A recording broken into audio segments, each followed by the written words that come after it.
방문일증 황철중 대표입니다. 자, 이번에는 쌍용 CNE 한번 볼게요. 쌍용 CNE. 자, 쌍용 CNE를 볼게요. 보시면 일단은 연봉을 통해서 큰 흐름이 어떻게 흘러갔는지 한번 볼게요. 보시면 1992년 그러니까 지금부터 한 30년 정도 되겠죠. 흐름이 초반에 좀 올라가다가 쭉 내려가다가 지금 이 안에서 놉니다. 그죠? 여기 한 20년간 놉니다. 이렇게. 그러다가 5,000원대 보시면 이 자리를 이렇게 한 단계 이렇게 도약해 놨죠. 이렇게. 여기를 오랫동안 이렇게 박스를 치다가 2018년 들어와서 올라가면서 슬슬슬 올라가려고 굉장히 애를 씁니다. 그죠? 그렇다는 얘기는 5,000원 밑으로는 가지 않았으면 좋겠다라고 시장은 이야기하는 것 같아요. 그죠? 저항을 받고 그죠? 저항을 받았었죠. 안착하니까 지지를 받죠. 그리고 5,000원대는 유지하려고 무척 애를 쓰는 것 같아요. 뭐 이런 부분은 굉장히 긍정적으로 보여지는 거죠. 자, 흐름 속에서 얘를 다시 한번 보도록 할게요. 자, 얘를 보게 되면 최근에 올라오는 모습 보면 이렇게 틀고 그 다음에 이렇게 틀어 올리는데 여기 5,000원대에 여기 지지장이 계속 교차를 하죠. 이렇게 저항을 받고 또 저항을 받고 이번에 안착하고 지지하고 지지하죠. 그죠? 따라서 쌍용 CNE는 여기 5,000원을 무너지지 않았으면 좋겠습니다. 그죠? 이게 무너지면 이 매물이 쏟아지면서 잘하면 저항값이 지지로 바뀌어놨는데 다시 저항이 돼버리면 위험해질 수가 있겠죠. 그죠? 따라서 여기 5,000원 부근이 지켜져야 될 자리로 보입니다. 그죠? 자, 그럼 이 부분이 눈에 들어와야 될 것 같고요. 월봉 볼게. 자, 월봉 보면 뭔가가 조금 구체성 있게 보이죠? 더 많은 이제 파동이랑 12개씩 더 늘어난 거죠. 공개수가. 자, 이렇게 이 부분이 보입니다. 저항이 보이고요. 저항이 보이고요. 그 다음에 저항대가 보이고요. 저항대가 보이지만 이제 지지대로 바뀌었죠. 그죠? 우상향으로 이제 이렇게 틀어서 올라오고요. 그죠? 그 다음에 이렇게 꺾어서 올렸죠? 그리고 한 번 더 틀었고요. 그리고 이제 이렇게 안착이 돼가는 모습이 나옵니다. 따라서 좀 넓어요. 범위가. 여기가 좀 상당히 넓게 퍼져 있죠. 지지대가 소위 말해서. 여기가 그랬듯이. 자, 어쨌든 우상향으로 틀어서 이제 이렇게 안정적 구조로 올라가려고 하는 모습은 있죠. 그래서 단기적으로 봤을 땐 여기 6,700원대가 지지대로 보이죠. 이렇게. 이 뒷부분이 상당히 넓다라는 게 저는 항상 제가 이거 보면서 저렇게 넓으면 여기서 만약에 깨지잖아요. 그럼 여기서 애매해져요. 그럼 범위가 넓다 보니까 밖에 추가 매수 들어가거나 물타기 하려고 하는 경향이 생기죠. 이런 부분들이 제 눈에는 가십거리가 됩니다. 일리 아무리 간다 하더라도 제 얘기는 주가라고 하는 건 내가 원하는 대로 가는 건 아니잖아요. 그죠? 혹시나 뒤로 갔을 때 어떻게 대응 방법이 하려 보니까 너무 넓어요. 자, 그래서 쌍용 CNE를 만약에 매매를 해야겠다라는 생각이 들면 저는 이 기준을 타고 갈 것 같아요. 이 기준을. 여기는 이제 다음 문제가 되겠죠. 그러면 이런 데는 만약에 밀려서 이렇게 내려와서 지지하는 형태가 나오고 돌아준다면 그때는 접근해 볼까 모르겠지만 1차적으로는 이렇게 보는 게 어떻겠나 생각이 듭니다. 이런 파악을 해보고요. 자, 주봉을 한번 봐볼게요. 주봉을 보게 되니까 2018년서부터 주가가 내려왔던 이 부분이 눈에 확 들어옵니다. 그죠? 그리고 고가가 낮아지다가 한 1년, 2년 거쳐 낮아지다가 작년에 코로나 때 저점을 찍고 그죠? 그 이후로는 이제 반대로 저가를 높이면서 이렇게 턴합니다. 그죠? 이렇게 끊임없이 그죠? 그러니까 흐름이 굉장히 양호하게 우상에 올라가고 있으면 알 수 있습니다. 그렇죠? 그리고 이렇게 틀고요. 전체적으로 보면 지금 여기를 저항을 받았던 부분 8,000원대가 지금 와 있는데요. 여기 고비가 되겠죠. 그죠? 저항을 받고 이제 이 주가는 이 9,000원 넘어가는 고가를 향해서 가고 있다는 것은 분명합니다. 그죠? 괜찮은 것 같습니다. 흐름 자체가. 근데 출발 자체가 여기서 출발해서 뭐예요? 이격이 상당히 멀어진 거죠. 신규 진입은 이 자리가 저항대도 있기 때문에 저 같으면 이걸 보고 들어가지는 않을 것 같아요. 가지고 계신 분이라면은 이 고가를 한번 바라볼 수 있겠지만은 신규 진입을 들어간다는 것은 이 고가가 있기 때문에 좀 조심해야 되지 않을까 이런 생각을 해보고요. 만약에 해본다 그러면 아까 말씀드렸지만 여기가 지지대가 있었잖아요. 그죠? 이 넓은 구역에 지지대가 형성돼 있기 때문에 혹시 뭐가 밀려준다면 여기서 지지하는 거 확인하고 다시 이렇게 도전하지 않을까 이런 생각이 듭니다. 근데 이건 이렇게 밀리면요. 이렇게 수렴이 돼요. 이렇게 수렴이 되죠. 따라서 얘가 갈 것 같으면 그냥 여기서 가주는 형태가 나오는 확률이 높죠. 갈 것 같으면 그냥 눌림을 주는 거. 눌림을 주게 되면 오래 걸리고 시간이 끌리고 복잡해지죠.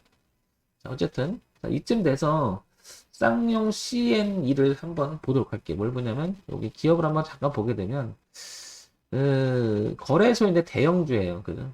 예, 쌍용 CNE는 여기 아마 시멘트 뭐 그쪽이 약자일 거야 아마. 예, 그래서 코스피 200도 편입되는 회사고요. 종목이고 대형주입니다. 대형주. 액면가 100원이고 그 다음에 자본금 503억 원. 그 다음에 시가총액이 3조 8천억이나 되는 큰 회사입니다. 그죠? 작은 회사는 아닙니다. 그죠? 그러니까 무게감이 있는 회사죠. 그래서 제가 이렇게 한번 그래서 한번 확인해 볼게요. 보니까 쌍용 CNE 이렇게 보면 시멘트, 레미콘, 세라믹, 골재, 석유화학 여러 가지를 하고 있는데 시멘트가 이쪽이 주라는 거죠. 그죠? 자, 그래서 최근에 분기 실적을 한번 이런 걸 한번 살펴볼게요. 그러면 2020년 6월달, 9월달, 12월달, 2021년 3월달 연도 보면 매출액이 되게 안정적 구조를 갖고 있죠. 그죠? 큰 변화 없이 그냥 꾸준하다라는 생각이 듭니다. 영업이익도 그냥 이렇게 안정적으로 가고 있고요. 단기 순이익도 조금 그냥 안정적으로 갑니다. 그죠? 가는데 연간 실적 한번 볼게요. 최근에 연간 그 2017년, 18, 19, 20년을 보게 되면 단기 순이익이나 이런 것들이 굉장히 안정적입니다. 그죠? 그다음에 매출액도 안정적이고요. 모든 게 조금 회사는 안정적 구조는 가지고 있는 것 같습니다. 대형주다 보니까 코스피도 79위에 돕니다. 그죠? 3조 8천억 정도. 굉장히 높은 회사죠. 자, 뉴스 한번 볼게요. 최근에 어떤 일이 있는지.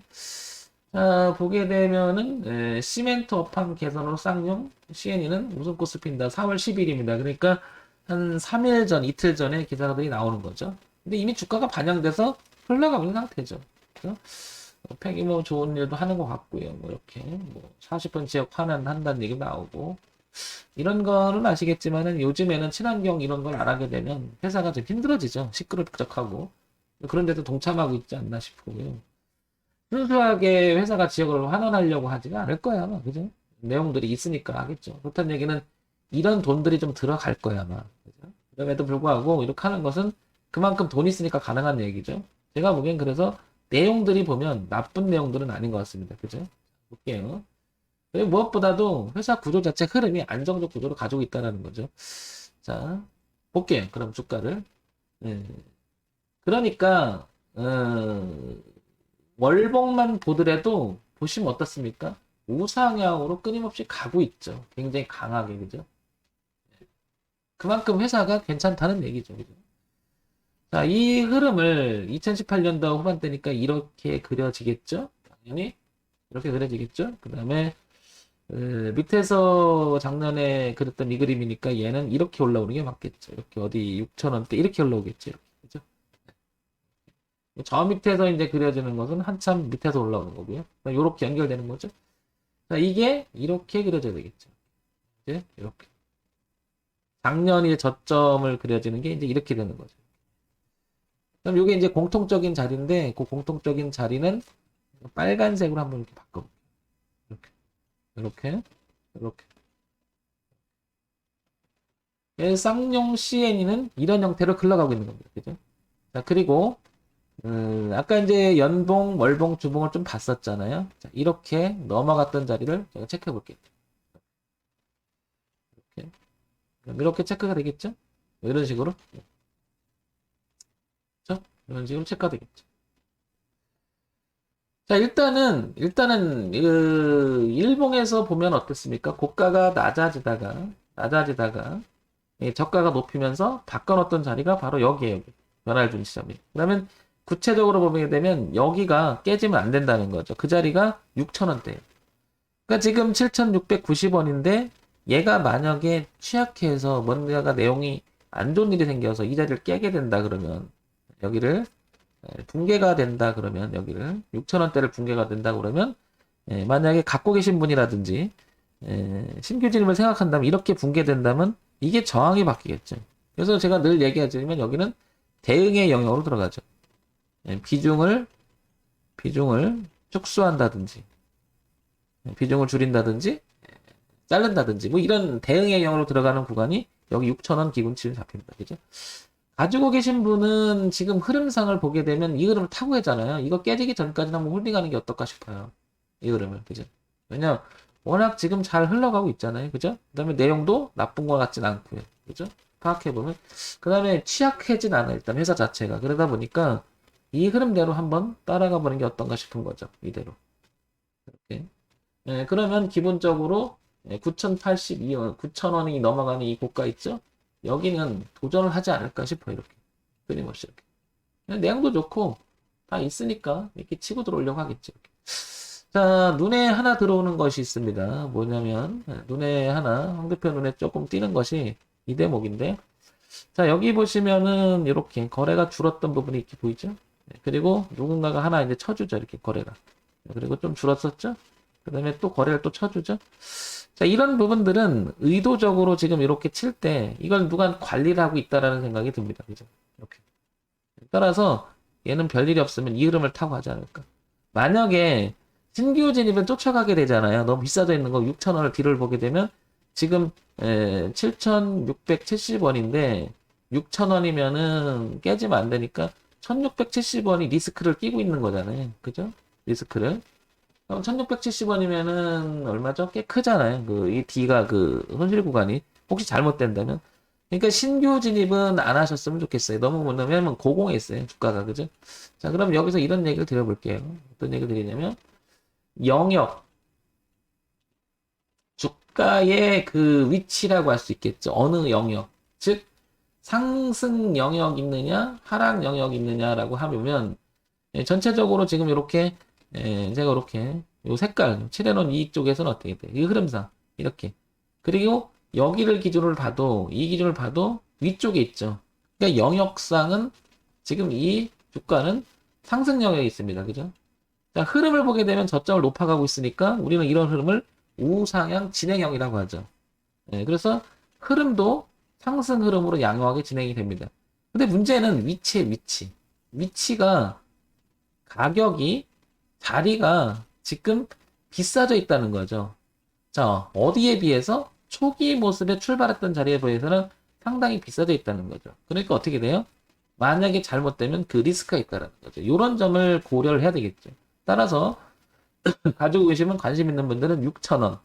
그 다음 위쪽에서는 고가 돌파까지도 생각해 봐야 될 것 같죠. 그래서 정리해보면 6,000원. 가격을 얘기 드리면 이제 6,000원. 그죠? 6,000원. 그 다음에 이 흘러가는 그림을 가게 되면 이대로 흘러가게 되면 얼마? 11,000원대까지도 보이죠.